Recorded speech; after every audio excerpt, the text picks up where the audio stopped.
coração. E como Jesus ama teu irmão, quebra o gelo do teu coração.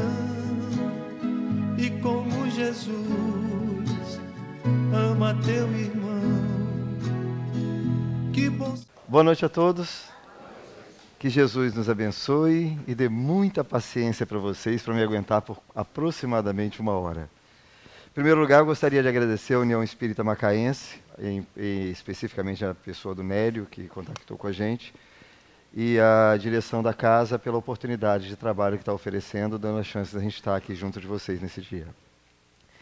O tema que foi proposto, o medo da morte, está praticamente todo, quase em toda a sua íntegra, baseado no trabalho de Richard Simonetti, um trabalhador incansável, extremamente respeitável, com quem já tive a graça de estar algumas vezes, cujo trabalho não pede nenhum acréscimo. Então, em time que está ganhando não se mexe. Então, foi baseado no trabalho dele. Falar da morte é um tema que normalmente as pessoas fogem. A maioria das pessoas, quando você fala em morte, bate na madeira, não quer mais ouvir falar, vão mudar de assunto, porque a pessoa não quer enfrentar esse assunto, não quer parar para pensar. Porque a última coisa que a pessoa quer para a própria vida é a morte.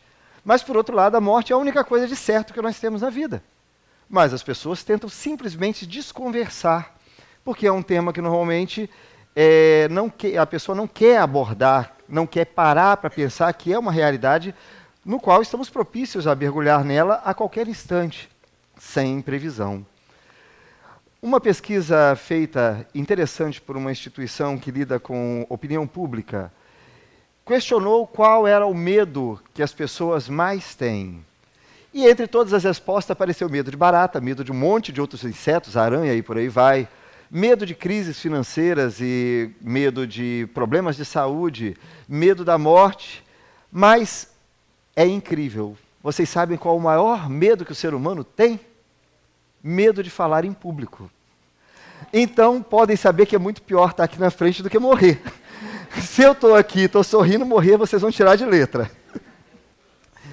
O Espiritismo, quando codificado por Kardec, com a proposta que nos trouxe para a compreensão da vida além túmulo, na verdade, ele matou a morte. A partir do advento da doutrina espírita, nós deixamos de ter a morte como um grande problema, porque passa a ser uma coisa natural.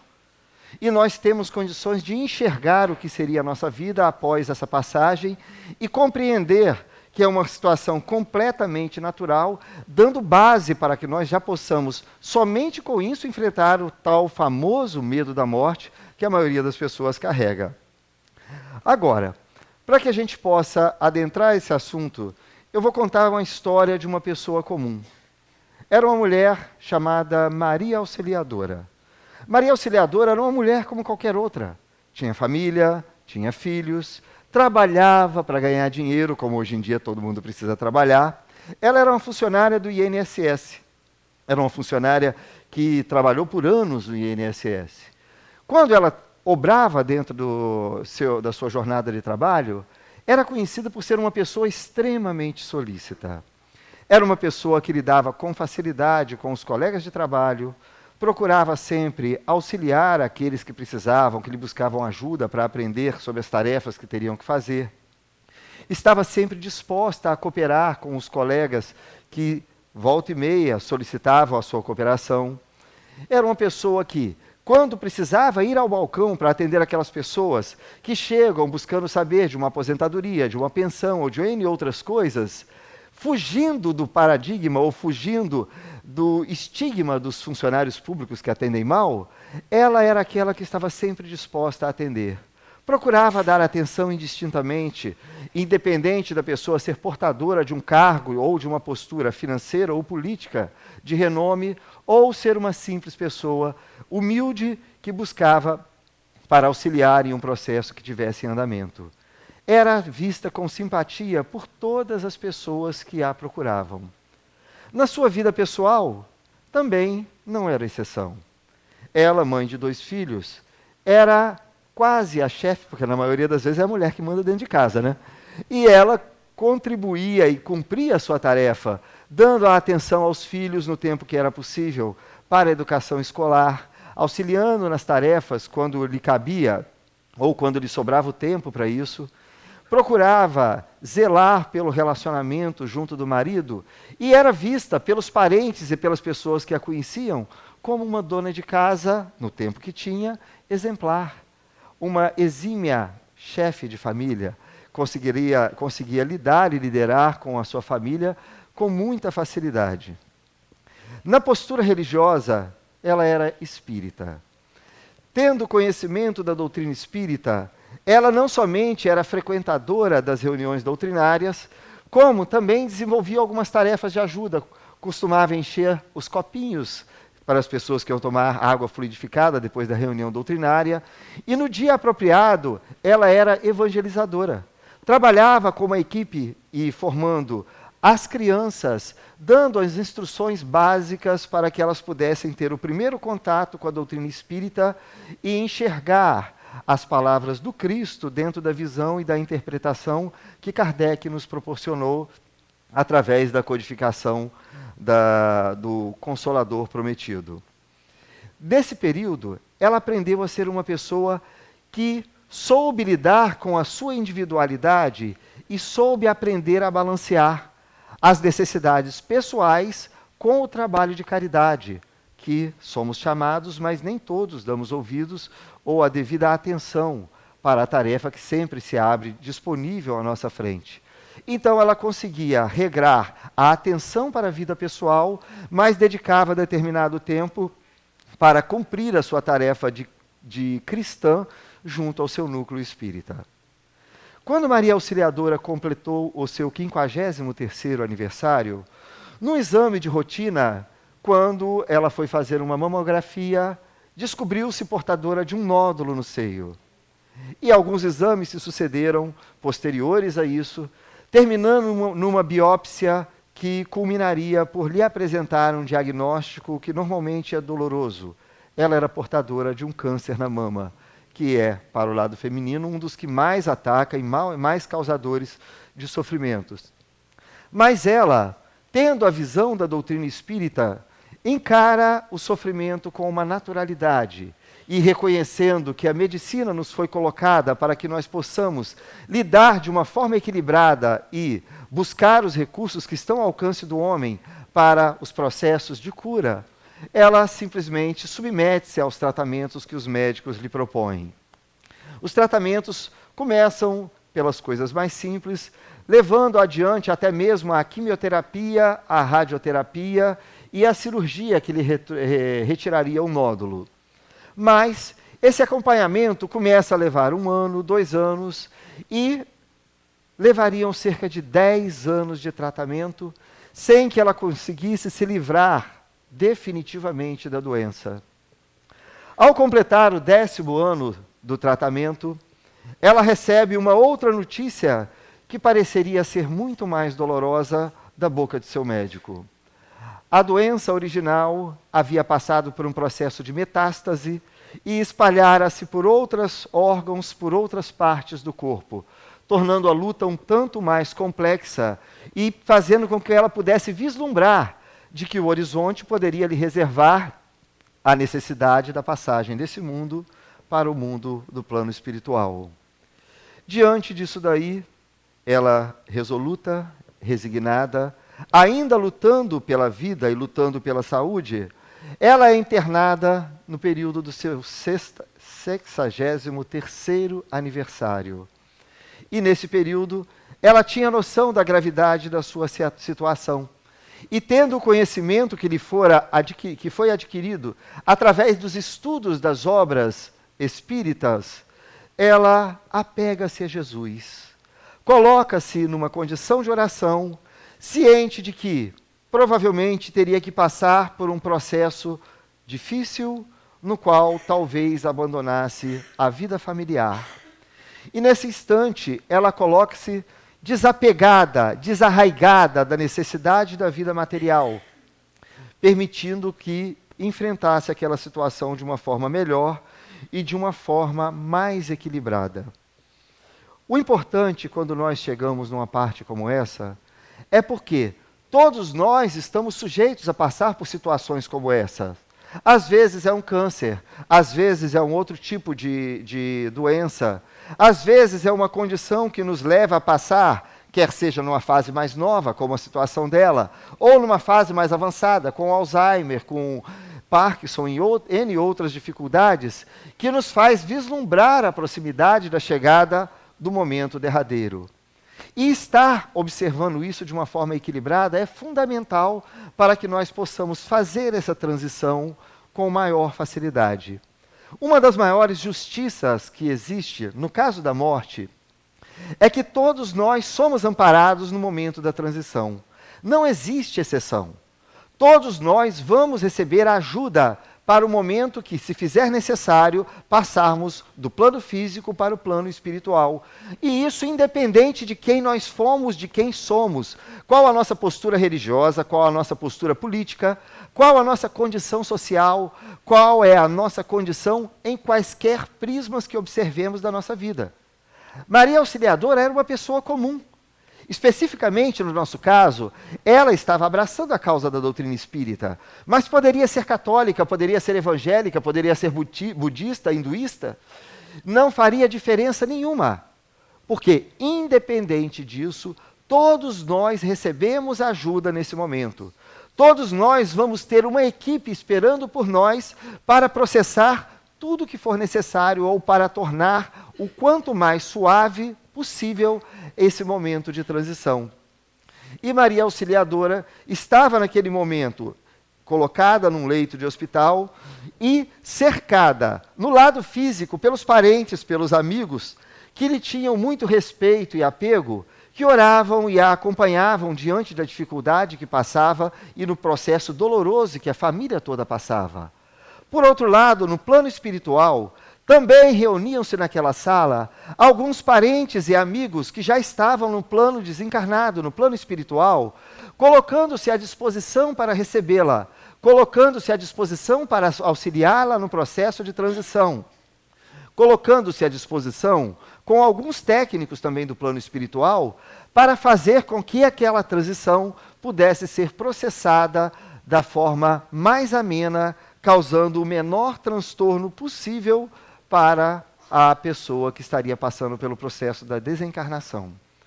Esses técnicos que chegam nesse instante, eles têm a tarefa de começar a fazer o processamento ou o desligamento dos laços que prendem o corpo espiritual ao corpo físico, que é o que sustenta a vida do organismo biológico que nós conhecemos.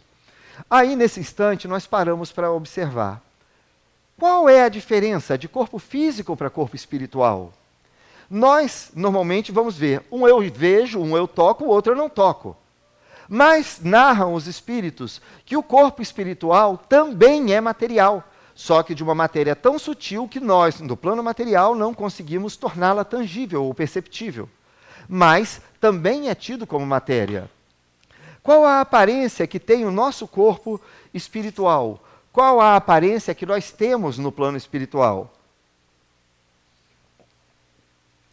Segundo inúmeras narrações, principalmente as obras de André Luiz, que são muito ricas em detalhes da vida do plano espiritual e na sequência de livros que começa com o Nosso Lar, e inúmeras outras que também relatam a esse respeito, o nosso organismo espiritual, ou o nosso perispírito, ou o nosso corpo espiritual, como queiram chamar, tem normalmente a mesma aparência do nosso organismo físico. A diferença é que o organismo físico é formado por uma sequência de multiplicação de células que dão essa forma, transmitindo características genéticas e que vão alterando com o passar do tempo e da idade.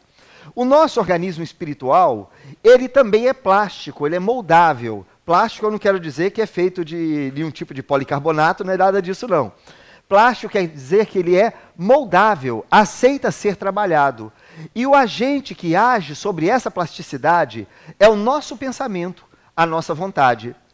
Como nós diariamente nos olhamos perante o espelho e enxergamos a nossa característica física com a qual nos acostumamos, nossa vontade, nosso pensamento molda o nosso organismo espiritual com a mesma característica do organismo físico, fazendo com que eles sejam praticamente clones.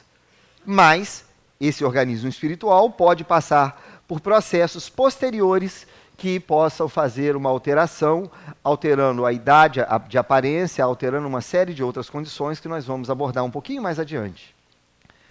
Quando chegamos nessa parte do processamento, do desligamento dos laços, normalmente, esses técnicos do plano espiritual, ou esses trabalhadores que nos vêm auxiliar, começam pelo trabalho similar ao passe que acontece nas casas espíritas ou com a imposição de mãos que acontece em diversas outras instituições religiosas, que é uma transferência de energia magnética para facilitar o relaxamento e a organização, o alívio não só do corpo físico, como do organismo espiritual.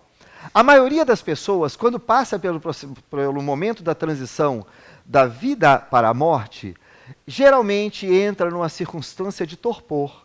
Começa a passar por um processo de sonolência, no qual vai perdendo a consciência como se dormisse, ou como se fosse anestesiado. E, determinado tempo depois, acorda ou vem e começa a despertar desse relaxamento, já se encontrando desligado no plano espiritual, não observando essa transição, não observando qualquer sensação do que era durante o período de transição, ou alguma coisa que possa tornar-lhe mais desagradável. Aí vem aquela pergunta trágica que todo mundo tem medo de fazer. Afinal de contas, morrer dói ou não dói? E aí nós temos que somar as características e generalizar. Claro que cada caso é um caso e não dá para se misturar todos eles. Mas, generalizando, morrer não dói. A maioria das vezes, o espírito passa por esse processo de torpor e não sente. Quem teve a oportunidade de ler o livro Somos Seis, uma das psicografias da década de 70 de Chico Xavier, no qual ele conta a história de Volkmar, uma menina que desencarna no incêndio do edifício Joelma, que também foi passada em filme, através do filme Joelma, 23º andar. Ela relata que, tendo havido um incêndio anterior num outro prédio em Vitória, em São Paulo, quando as pessoas fugiram para o terraço, aonde seriam socorridas por helicóptero, também no Joelma todos foram para o terraço, mas lá não havia condições de resgate de helicóptero. Ela, vendo que não teria saída, ela simplesmente vai para um cantinho, agacha-se e começa a fazer uma oração. E sequer observa alguma coisa depois disso. Ela já acorda no plano espiritual. A maioria das pessoas vai passar pela morte de uma situação similar, não observando nada nessa transição. Algumas exceções são as pessoas que têm a capacidade de se manterem lúcidas e assistir o processo de desligamento, o que em certas circunstâncias pode ser um pouco mais desconfortável, um pouco estranho, mas pode traduzir-se numa recuperação mais plena e mais rápida quando na adaptação para o plano espiritual. A doutora Ellen Van Baar, no seu livro Recordando Vidas Passadas, ela é uma eminente psicóloga norte-americana que tentava provar que a terapia de vidas passadas era uma fraude, e quando começa a fazer as entrevistas, é convencida pelo que ela obteve entrevistando mais de 1.200 pacientes, e ela fazia uma entrevista de uma forma ímpar, porque ela conseguiu fazer perguntas similares para obter respostas similares, e foi a primeira a converter num livro estatísticas a respeito do processo espiritual e do processo da transição do plano material para o espiritual e vice-versa. Então ela nos coloca com muita sabedoria, o livrinho é fininho, é da editora Pensamento, não é uma obra espírita. 90% das pessoas, quando passando por esse processo de hipnose para voltar ao passado, quando vão relatar a respeito da desencarnação, relatam como uma circunstância ou um momento agradável, um momento de alívio, um momento de relaxamento ou, para determinados, quase um momento de prazer. E, em uma pergunta à parte, que ela também leva à frente, eles narram que, muito pelo contrário, o momento do nascimento é um momento de apreensão, é um momento de extrema tensão e extremo nervosismo. Imaginemos agora um aluno que está querendo fazer um vestibular para medicina e que vai começar o curso do seu último ano de pré-vestibular. os primeiros dias de aula, saber que as aulas vão começar, que ele vai terminar as férias e que ele vai ter que encarar uma rotina de estudo intenso se ele quiser ter capacidade de concorrer para obter uma vaga numa grande universidade, ele começa a se colocar tenso desde o primeiro momento, porque ele sabe a responsabilidade que cerca o processo que ele está abraçando. Agora, ao aproximar-se do último dia de aula, ele começa a ver a coroação de todo o trabalho que ele fez durante o ano. Ao completar a prova do vestibular, ele pode relaxar, ir para um barzinho para tomar um suco, para tomar uma cervejinha, seja o que for, e relaxar, porque, na verdade, a partir daquele momento, ele cessa aquela responsabilidade no qual ele foi mergulhado no início do processo. Da mesma forma, o espírito, quando toma conhecimento de que vai mergulhar numa nova existência através do processo reencarnatório, ele sabe de todos os riscos, da possibilidade de recair nas mesmas faltas que cometeu anteriormente, as dificuldades que haverá de passar no processo educacional dentro da família. Afinal de contas, não é só a responsabilidade da sua encarnação. Existem outros espíritos encarnando paralelo a ele, no qual o envolvimento e o sucesso de cada um vai interferir no sucesso do outro. Então, os riscos são muito maiores.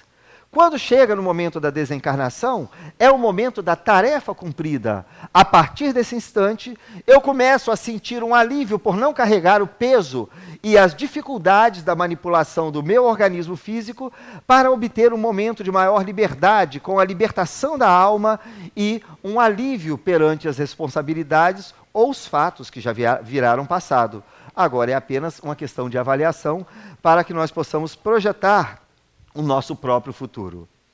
Mas, voltando ao processo da Maria Auxiliadora, os técnicos da espiritualidade e os seus mentores começam a trabalhar nos desligamentos dos laços. E esses laços são desligados não como uma tesoura que cortou e acabou, mas gradativamente. Aquilo que, segundo uma pesquisa do Dr. Raymond Moody Jr., que publica na sua obra A Vida Depois da Vida, ele relata experiências que ele obteve a partir de entrevistas que fez com pacientes que passaram por experiências de EQM, experiências de quase morte. Aquelas pessoas que passam por um processo de parada cardíaca ou processos de coma profundo e que depois, recordando a vida, retomando ao corpo animado, relatam o que viram durante aquele processo. E quase todos relatavam que se afastaram do corpo físico. É praticamente, quase generalizado, que a maioria se encontrava no mesmo ambiente em que o corpo estava. Uma grande parte deles flutuando num patamar mais alto, acima da cama onde estava o seu corpo. E muitos narram terem visto um cordão de prata, segundo é descrito, que ligava ele ao corpo que se encontrava recebendo os cuidados médicos.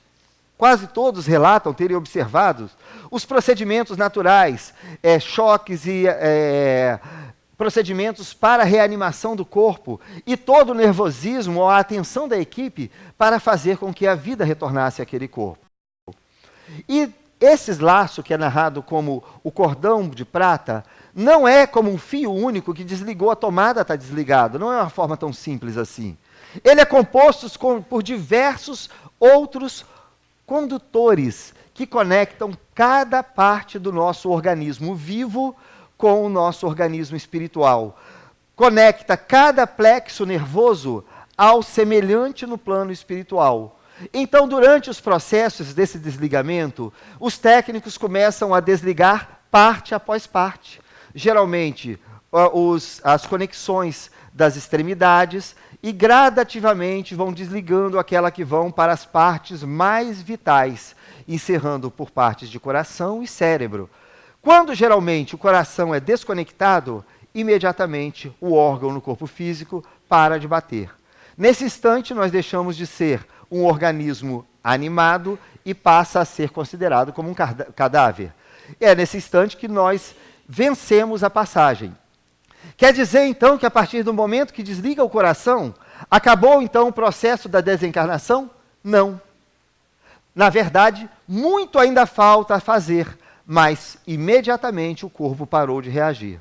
O processo pode levar de algumas horas, alguns minutos, até questão de dias, porque muitas vezes as dificuldades de uma pessoa que é muito arraigada ao plano material, de uma pessoa que tem muitas dificuldades em lidar com a realidade da vida no plano espiritual, pode tornar um tanto quanto mais complexo o processo de desligamento.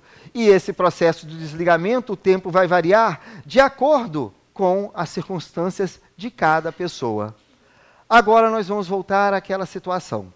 Existem algumas pessoas que estão conscientes, outras não. Estão simplesmente inconscientes e não percebem o que está acontecendo. Qual a diferença dos dois casos? Quem está inconsciente tem a vantagem de dormiu e acorda do lado de lá. Simplesmente não nota que nada se passou. É muito prático, porque não se observa nenhum dos detalhes e nenhuma sensação a respeito do processo de desligamento. Agora, por outro lado, quem frequenta a reunião mediúnica vai ver com muita frequência companheiros que manifestam no plano espiritual e que não têm conhecimento que desencarnaram.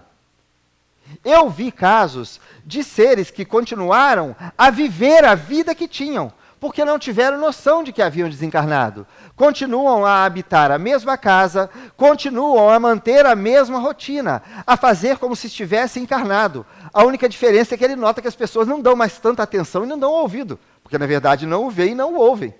Quem assistiu aquele filme Sexto Sentido, vê uma situação parecida. O próprio terapeuta não sabia que ele estava desencarnado. É uma situação muito comum isso daí. E nós é que vamos saber o quanto nós estamos preparados para lidar com naturalidade, para encarar a realidade de estarmos desencarnados ou não. Agora, a pessoa que passa pelo processo da desencarnação consciente tem uma sensação desagradável. Primeiro lugar, que é notar que você está desencarnando. Isso já causa, por mais que nós encaremos com naturalidade, um desconforto em você assistir o seu corpo e saber que nesse momento ele está deixando de ter vida. Isso, por mais que nós encaremos com naturalidade, traz um desconforto. Por outro lado, o processamento do desligamento dos laços pode trazer alguma sensação, como se fosse uma aparente sensação física. Mas, por outro lado, vamos dizer, estou repetindo por outro lado aos montes aqui, né? Quando você está nessa circunstância, você tem condições de observar que você está se tornando um ser desencarnado. Isso permite que você já encare a realidade desde o primeiro momento. Não corre o risco de você se tornar um obsessor passivo, aquela pessoa que continuou vivendo a rotina, interferindo na vida dos familiares, sem ter noção de que estava, na verdade, causando essa interferência, porque você já está ciente que está no plano espiritual. E isso dá uma grande diferença e facilita muito o adaptar para a vida espiritual posterior a isso. Eu tive uma experiência pessoal interessante, me permitam narrar. Eu me lembro quando meu avô, que foi quem trouxe o contato com a doutrina espírita para minha família, ele desencarnou. E eu me lembro que no dia do seu funeral, no velório, eu estava lá e eu tive a chance de, em nome da família, proferir uma prece. Isso já deve ter aí pelo menos uns 15 anos que já passou. Há pouco tempo atrás, há cerca de uns 3 ou 4 anos atrás, numa reunião mediúnica que a gente resolvia problemas do movimento espírita lá do Sul Capixaba, eu tive a oportunidade de presenciar uma comunicação dele, no qual ele narrou que quando eu estava fazendo a prece, ele estava de pé ao lado do caixão, assistindo aquilo que eu estava falando. Portanto, ele estava consciente. São poucas as exceções, mas pode se tornar frequente a partir do momento que nós comecemos a analisar a morte como uma coisa natural e observar que é um processo de transição que todos nós vamos passar e tentarmos romper aquele medo de abordar esse assunto. Quanto mais naturalidade nós tivermos para tratar esse assunto, quanto mais presente esse assunto estiver em nossa vida, mais nós vamos saber lidar com naturalidade e vamos nos analisar. Ontem me aconteceu um fato ímpar. Eu fiz a palestra, foi aqui em São Pedro da Aldeia, e eu tive que me ausentar daqui que eu fui buscar a minha namorada, que ela está comigo aqui hoje, está aqui na plateia. E, na ida, eu sofri um acidente de carro. O carro foi perda total, eu não sofri um arranhão, graças a Deus. Mas a hora que bateu, que eu vi a carroceria do caminhão a 2 palmos da minha cabeça, eu só perguntei uma coisa: eu estou vivo ainda? Depois eu descobri que estava. Comecei a tirar o airbag da frente e tudo correu bem. Mas essa circunstância é a consciência que nós devemos ter. Será que nós estamos encarnados? Encarar com naturalidade é o primeiro passo para que nós possamos saber lidar com essa transição. No momento que nós passamos por esse momento, que são desligados esses laços, normalmente nós somos recebidos no plano espiritual por seres pelos quais somos queridos. Geralmente são familiares, são amigos que nos antecederam ao túmulo e que estão do nosso lado, nos auxiliando e esperando de braços abertos para facilitar o nosso processo de adaptação. Como aquela recepção calorosa que, às vezes, quando vamos visitar um parente que está distante, ele nos dá como atenção um abraço afetuoso e oferece toda a hospitalidade possível. Da mesma forma, eles se colocam para nos receber no plano espiritual. E assim, nós vamos ter uma opção de uma chegada bastante branda e de uma situação bastante natural. Agora, vale lembrar qual é a postura da nossa família material. Porque isso faz uma grande diferença. Mas como assim? Quem está morrendo sou eu, por que eles vão fazer uma diferença? Faz porque é a forma com a qual nós encaramos a morte. A maioria das vezes, a morte dói mais para quem fica aqui do que para quem vai. Porque quem vai para o lado de lá, é claro que vai sofrer da saudade, mas tendo noção da continuidade da vida no plano espiritual, passa a ter consciência dessa existência contínua, dessa vida eterna. Quem fica do lado de cá, grande parte das vezes, carrega uma sensação extremamente dolorosa de perda. Não é somente a saudade, mas um tanto quanto das vezes, a pessoa passa a ter uma sensação de perda definitiva, por não acreditar que vai ser possível novamente encontrar com aquela pessoa que está partindo posteriormente. E essa situação vai afetar em como é que nós vamos estar no plano espiritual. Se a nossa família é uma família que, estando consciente de que esse processo é apenas uma transição, que a vida continua e que o reencontro é certo, e que sabe encarar essa transição de uma forma bastante natural, ela vai estar orando por nós, mas estando solícita e estando resignada perante o afastamento temporário. Como uma mãe que às vezes vê um filho que parte para uma missão, para uma tarefa, ou para uma jornada de estudos no exterior, no qual estará limitada a condição de contato e só voltará a ter um contato mais próximo, às vezes depois de 1 ano, 2 anos, dependendo do processo pelo qual ele tenha que passar. Ter consciência de que é uma transição e um processo temporário muda a forma com que nós vemos. Se a família encara dessa forma, naturalmente ela passa a emitir vibrações que certamente vão oferecer um auxílio valioso para a pessoa que está chegando do lado de lá. Agora, quando a família trata como um processo doloroso, não aceitar a perda, às vezes revoltar-se até com Deus, por que está me tirando uma criança numa idade tenra? Por que é que está me tirando a pessoa que eu mais amo? Por que é que está me expondo a essa condição de sofrimento? E chorando, não aceitando, todas essas vibrações de insatisfação, de dor, são transmitidas diretamente para o coração daquela pessoa que está desencarnando, fazendo com que ela não bastasse ter que lidar com o próprio processo de adaptação, que apesar de não ser nenhum trauma, também não é tão simples, passa a ter que carregar a dor que os outros estão sentindo e um tanto das vezes sente-se culpada por aquela dor que os outros estão passando. Então a família é, com certeza, um grupo que fundamentalmente pode ajudar ou atrapalhar no processo da reencarnação, de acordo com a postura que tome, de acordo com o tipo de pensamento que vá transmitir para aquele ser que está sendo passando pelo processo de transição para o lado de lá. Uma outra circunstância é quanto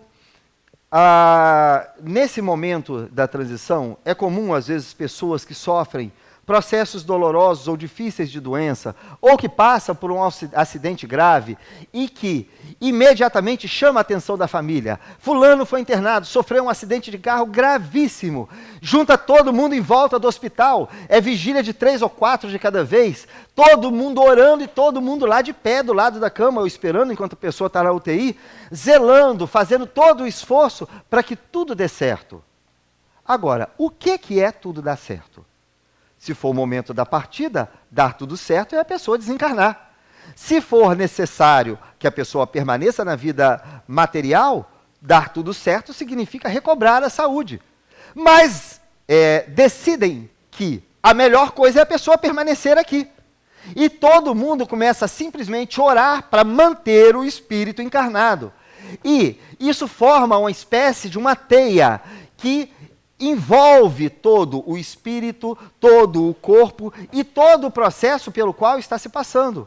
Então, muitas vezes seria uma condição natural pelo qual o espírito deveria desencarnar, que ele já chegou ao termo de sua existência e seria o momento dele. Mas nesse instante, essa teia começa não a trazê-lo de volta à vida, mas construir um processo de agonia. Ele fica agonizando entre a vida e a morte, quando deveria ter suavemente desencarnado e passa a ficar diante de uma existência artificial, sofrendo aquela condição que é gerada pelas dificuldades de se fazer o desligamento, porque essa teia gerada pelo pensamento de todos impede que ele possa ir para o lado de lá. A postura ideal seria que os familiares orassem para que o melhor pudesse acontecer, mas considerassem ou colocassem resignados perante as circunstâncias que haverão de ser decididas pelo plano espiritual, porque todos sabem quais são a necessidade. Meu momento não era ontem. Você vê um caminhão na sua frente e não acontecer nada, graças a Deus. Se tivesse que ser, seria, e eu não estaria aqui hoje. Graças a Deus, ainda me deram mais uma chance de trabalhar. Mas se tivesse que ir, iria numa boa. Então, essa postura gera circunstâncias que podem ser um tanto quanto mais complexas. O ideal seria a resignação. Tantas vezes a espiritualidade é obrigada a aplicar passes que injetem energias renovadas no organismo daquele ser que está para desencarnar, fazendo com que a pessoa tenha uma melhora repentina. Aí vai falar, nossa, voltou a reconhecer todo mundo, voltou a falar, está tudo muito bem. Aí todo mundo relaxa, graças a Deus melhorou. Desfaz-se a teia, porque todo mundo, uns vão dormir, outros vão para casa. Nesse momento, a espiritualidade vai lá, trabalha e desliga de vez. É a chamada melhora da morte. Muito comum, porque nós somos renitentes em tentar manter esses espíritos próximos de nós. Aí, vamos parar para uma coisa. Esse tipo de estudo, esse tipo de conhecimento, deveria afetar nossa vida. Nós deveríamos começar a implantar uma análise da nossa vida e uma pré-análise do que pode vir a ser nosso momento de morte imediatamente. Aí todo mundo treme na base, porque ninguém quer pensar nisso. Eu lembro quando eu era criança, se eu pensasse na minha mãe morrendo, eu chorava. Mas eu me impus recentemente, nos últimos anos, a analisar. As minhas filhas eram pequenas, tinham 5 e 3 anos, hoje tem 25 e 23, tem 20 anos que eu fiz isso. Eu imaginava elas desencarnando, e aquilo era um processo doloroso para mim, extremamente doloroso só de pensar, mas eu me colocava mentalmente naquelas circunstâncias para saber como lidar com aquela dor, como eu deveria lidar com aquele processo, como eu deveria gerenciar isso. Era doloroso, mas é uma preparação. Analisar dessa forma pode parecer masoquismo, mas não é. É o aluno que está estudando antes da prova, que está se impondo em testes antes de chegar à avaliação final, para que ele esteja preparado e saiba tomar decisões acertadas no momento que se fizer necessário. E nós paramos agora para voltar ao nosso organismo espiritual que eu falei anteriormente. Qual é a nossa aparência do organismo espiritual? A maioria das vezes, a mesma aparência do organismo físico. Mas, vamos imaginar para se ter uma noção. Uma pessoa está passando pela rua aqui, vai atravessar a linha do trem, num daqueles acidentes antigos, é atropelada pelo trem que vai, corta, arranca um pedaço do corpo dela. Ou aquela pessoa que, num acidente com a máquina, vê uma parte do seu membro decepado e, sangrando ou não tendo o tratamento eficaz, desencarna. Ela chega do lado de lá, sem perna ou sem braço, ou chega de uma forma normal? Normal. Porque, na verdade, a serra, o trem, o carro, seja qualquer agente que tenha causado, ele corta o organismo físico, mas ele não é capaz de causar o dano ao organismo espiritual. E a pessoa chega completamente normal do lado de lá. Agora, por outro lado, nós vemos nas obras de Dona Ivone Amaral Pereira, de que uma pessoa que dá um tiro no próprio peito, que causa a sua própria morte, encontra-se no plano espiritual, sangrando ou sofrendo as consequências daquele ferimento. Por que que dessa vez o organismo perispiritual foi afetado? Normalmente, a bala de uma arma mata o organismo físico. A vontade de agir daquela forma, a minha vontade, lesa o meu organismo espiritual. Então, quem atingiu o organismo espiritual foi minha vontade. Quem tirou a vida do meu corpo físico foi a bala. Agora, uma pessoa... Imaginemos uma criança que num acidente qualquer durante a infância, veja-se tendo uma perna amputada e passa a ter que usar uma prótese para o resto da vida. Quando ela chega no plano espiritual, ao desencarnar com 50, 60 anos, qual a situação do corpo dela? Ela chega sem a perna. Por quê? Porque mentalmente ela acostumou com a imagem do próprio corpo sem a perna. Então, ela moldou mentalmente o perispírito para que ele também não tenha a perna. Porque o perispírito obedece à vontade do espírito e ao pensamento. E ele passa a armazenar essa imagem. Quer dizer, então, que ele não vai ter perna no plano espiritual? Temporariamente. Porque existem processos de recuperação que recompõem a organização do organismo espiritual e permitem a recomposição daquela perna, naturalmente. É apenas no momento da transição que ele vai estar amputado daquela perna. Depois, naturalmente, isso tem como ser tratado e ser corrigido, levando ele a ter uma vida praticamente normal. Uma outra circunstância interessante é em relação à forma com que nós consideramos e tratamos o nosso organismo físico. Por quê? O nosso organismo é uma máquina perfeita, desenvolvida ao longo de milhões de anos por técnicos que processaram as manipulações genéticas para que o desenvolvimento do organismo de cada ser vivo pudesse chegar a ser o que é hoje. O homem, com todo o conhecimento científico que dispõe hoje, adentrando desde o DNA humano e atingindo até o macrocosmo, abrangendo os extremos da amplitude ou da parte infinitesimamente pequena, tendo conhecimento de detalhes da formação de cada célula e do processamento de qual a função de cada parte dessa célula, ele ainda é incapaz de pegar. Se você bota uma célula num ambiente lacrado, daqui a pouco ela vai se desfazer por falta de vida. Nós temos ali todos os mesmos componentes químicos que estavam na célula. O homem não é capaz de fazer e tornar aquilo uma célula viva. Então essa máquina que nos foi oferecida é uma máquina perfeita, adaptada às nossas necessidades, adaptada a servir de veículo para que nós possamos processar as experiências pelas quais nós temos que passar. Como é que nós tratamos esse organismo? Simplesmente desdenhamos ou respeitamos esse veículo que nos foi oferecido pela misericórdia de Deus para servir de amparo para as experiências que nós temos que passar? A forma com que nós encaramos, com que nós tratamos o nosso organismo, pode tornar-nos suicidas inconscientes. Pessoas que se entregam ao vício, pessoas que se expõem à condição de riscos desnecessárias, pessoas que se impõem a exageros físicos, quer seja pela alimentação, pela ingestão de substâncias tóxicas, colocam um processo de deterioração desse organismo, fazendo com que naturalmente vá se abreviar a existência. Isso é um extremo desrespeito dessa máquina que nos foi oferecida. Agora, também, Existem aquelas pessoas que simplesmente se julgam cultuadoras de bons procedimentos em relação ao corpo, que fazem tudo para andar com saúde, mas que se entregam a processos de rancor, que se entregam a processos de estresse extremo, que se entregam a processos psicológicos que podem gerar consequências que também vão levar à deterioração da saúde orgânica.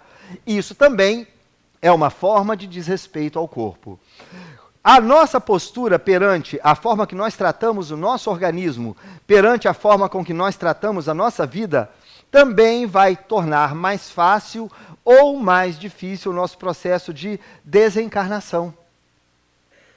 Então, nós podemos tornar tudo mais brando ou tudo mais complexo. Aí eu ouvi uma pessoa uma vez virou para mim, mas eu queria morrer como fulano. Morreu como um passarinho. Aí eu falei, o que foi? Já acertaram uma pedrada nele? Não, ele teve um ataque cardíaco dormindo, não sentiu nada. Não sentiu nada, entre aspas. Muitas vezes a desencarnação repentina torna o processo de adaptação um tanto mais complexa, porque a pessoa está vivendo num instante a vida material e minutos depois tem que viver no plano espiritual. Torna a adaptação um tanto mais dificultosa. Enquanto uma pessoa que passa por um processo ou uma luta prolongada, como de Maria Auxiliadora, já começa a vislumbrar a transição, começa a ver a dificuldade em deter o processo da desencarnação e passa a encarar, ou pelo menos, se não com naturalidade, passa a ter uma previsão concreta de que vai desencarnar. E isso faz com que ela, espiritualmente ou psicologicamente, desde que esteja resignada, comece a se preparar ou estar apta a passar com maior facilidade por esse momento de transição. Uma outra circunstância que nós temos que ponderar é que no plano espiritual existem instituições especializadas em receber recém-desencarnados. Esse meu avô que eu narrei, eu tive notícias de que ele estava passando por processos de dificuldades na adaptação ao plano espiritual. Alguém vai falar assim, como assim que alguém passa por dificuldades? Gente, eu tenho fome, eu tenho sede, porque essa sensação atende às necessidades do meu organismo, mas a sensação está na minha cabeça. Todo dia, meio-dia, me dá fome. Quando eu não tiver o meu organismo, eu vou sentir fome ao mesmo horário. Eu vou sentir sede, mas eu não tenho como pegar um copo d'água. Eu não tenho como me alimentar, porque na verdade eu estou desencarnado. Então, essa adaptação, essa mudança na rotina, essa mudança na forma de nutrir o nosso próprio organismo espiritual e a forma de lidar mentalmente com isso, mudar esses procedimentos, são coisas que existem instituições especializadas em auxiliar nesse processo. E as pessoas que desencarnam geralmente vão receber um amparo e ter condições de ir para uma instituição dessa. Mas alguém vai levantar lá no fundo e falar, mas eu estava vendo aquele filme do André Luiz, aquele negócio de Nosso Lar, e ele estava num lugar horrível, era um monte de troço escuro, era uns passarinhos pretos voando. Como que você vai falar que é simples se ouvir aquele inferno pelo qual ele passou? Em primeiro lugar, todos nós recebemos ajuda indistintamente. Quando André consegue vislumbrar o auxílio de Clarencio, ele pergunta, por quanto tempo que ele estava lá? Era cerca de 8 anos. Por que eu não fui resgatado antes? Clarencio responde, eu estive do seu lado por todo o tempo, você não conseguia me ver. Então, nós é que nos colocamos propícios a receber essa ajuda. Se nós continuamos com a nossa mentalidade voltada para as coisas materiais, voltadas para pensamentos exclusivamente ligados a rotinas físicas, nós não conseguimos elevar o nosso padrão vibratório para alcançar a possibilidade de vislumbrar os trabalhadores que estão numa posição mais equilibrada e que vêm nos socorrer. Quando ele se coloca naquela oração que ele narra, não saber nem quanto tempo durou, tamanho o sofrimento e a condição que ele se colocou naquele instante, foi quando ele alterou o seu padrão vibratório, permitindo que ele pudesse enxergar os trabalhadores que estavam buscando auxiliá-lo desde o princípio. Então, nós vamos para o umbral ou nós vamos? Não vamos. Depende exclusivamente de nós.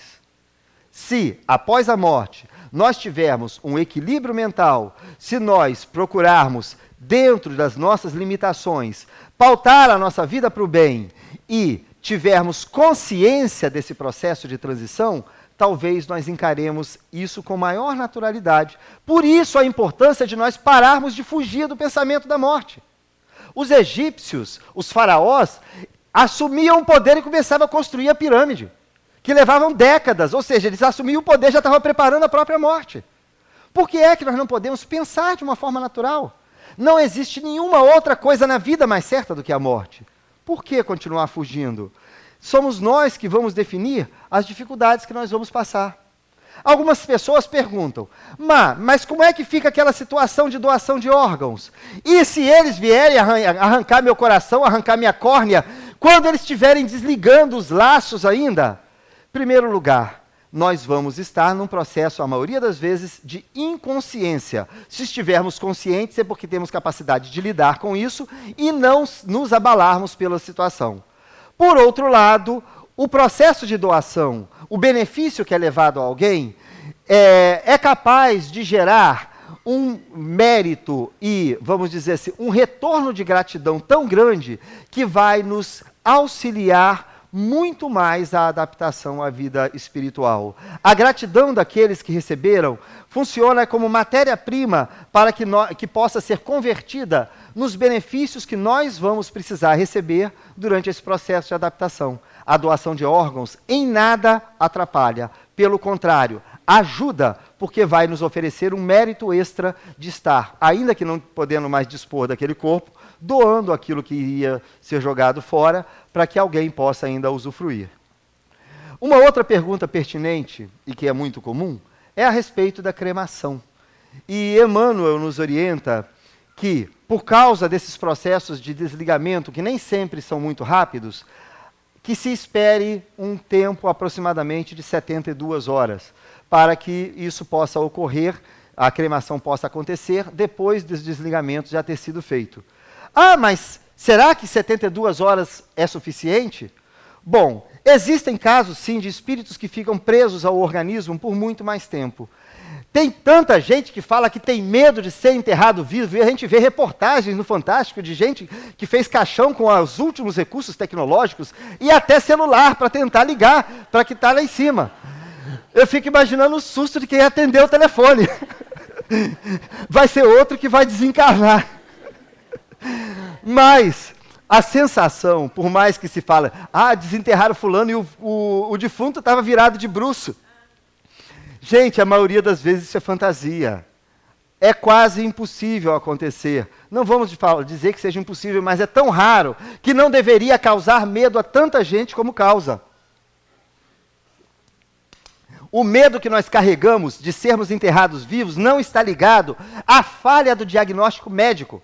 Está ligado ao nosso materialismo, que nos fez, em experiências anteriores, não permitir o desligamento dos laços, fazendo com que o nosso organismo físico fosse enterrado com os nossos laços conectados. E nas obras de André Luiz nós vamos ver descrições de espíritos que acompanharam a sensação dos vermes destruindo o organismo, que acompanharam a putrefação do próprio organismo, e gerou um terror, gerou como se fosse um monstro que os acompanhavam psicologicamente.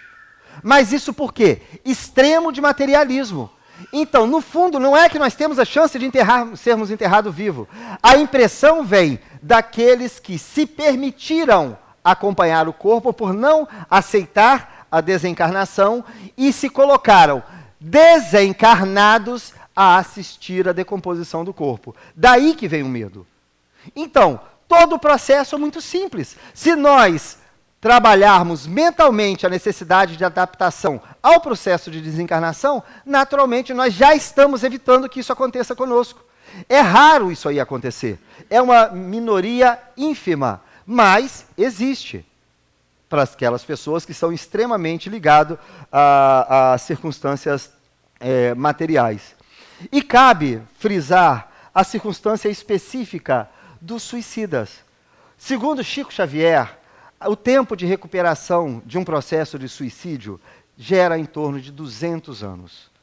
Não existe sofrimento na Terra similar ou que possa ser descrito como próximo do sofrimento que um suicida passa. Aí vamos parar para pensar, nossa, quer dizer então que eles vão amargar no inferno ou coisa parecida? O inferno é mental. O inferno é termos que consumir toda a energia que foi colocada à nossa disposição para alimentar a vida física durante 60, 70, 80 anos, estando no plano espiritual até que essa energia se dissipe e que nós possamos nos livrar desse peso. Segundo lugar, restaurar o equilíbrio do organismo perispiritual que foi danificado pela atitude. Lembre que a minha vontade de tirar a minha vida fez com que eu danificasse o meu perispírito. E essa recuperação é lenta. Aí aquelas pessoas que têm um suicida na família, nessa hora entram em pânico. Mas pânico maior já aconteceu no momento que eles deram um tiro, no momento que eles tomaram a atitude de extrair a própria vida. Nós temos condições de auxiliá-lo, orando. A oração nessa hora vem como um remédio eficaz, que apesar de uma atuação suave, tem o seu sucesso prolongado, efetivo e verdadeiro.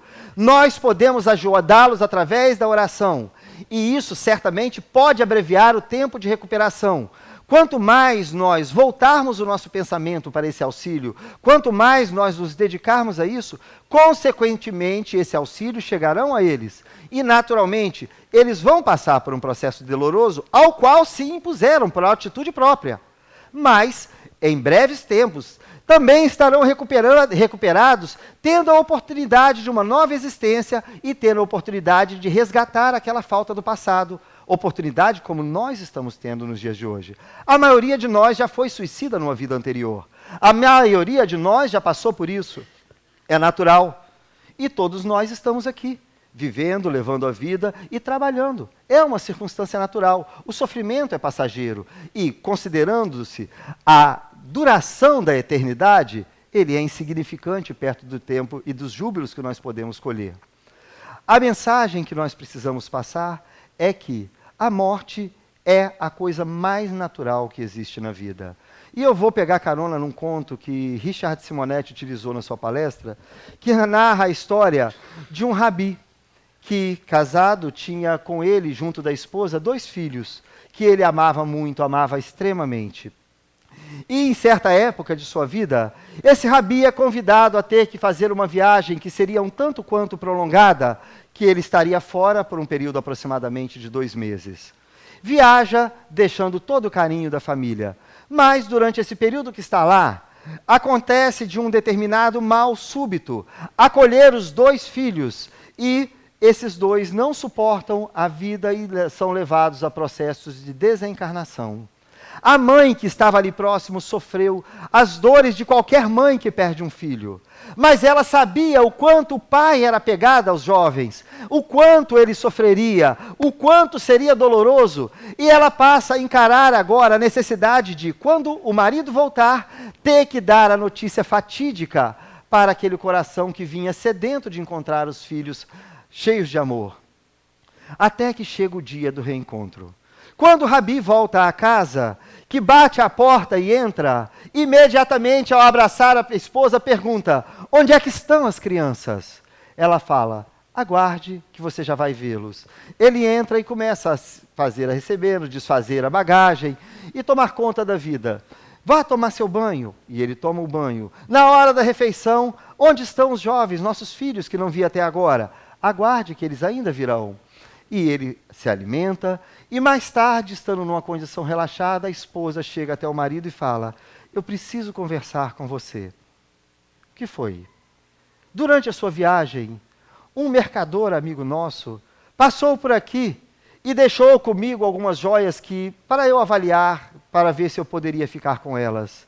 E 2 anéis especificamente me levaram a me apaixonar por eles. Ele agora quer pedi-los de volta, mas eu não posso devolver. Então vamos comprar, disse o marido. Nós não temos recurso porque é muito caro. Mas eu não quero devolver essas 2 joias. Mas você sabe que nós somos pessoas honestas. Você deve devolver. Eu não consigo. Mulher, você está perdendo o senso. Nós precisamos devolver, você tem que entregar. Não coloque em dúvidas a integridade da nossa família. Ok, meu amor, eu já entreguei as joias. Na verdade, essas joias nos foram emprestadas pelo nosso pai e eram nossos 2 filhos. E ele aqui esteve na sua ausência para pedi-las de volta. E eu as devolvi como era a nossa tarefa. E o Rabi, nesse instante, compreendeu a profundidade da lição que a mãe estava passando para ele. E recordamos então as palavras de Jó. Deus deu, Deus tirou. Bendito seja o teu santo nome. Que Jesus nos abençoe.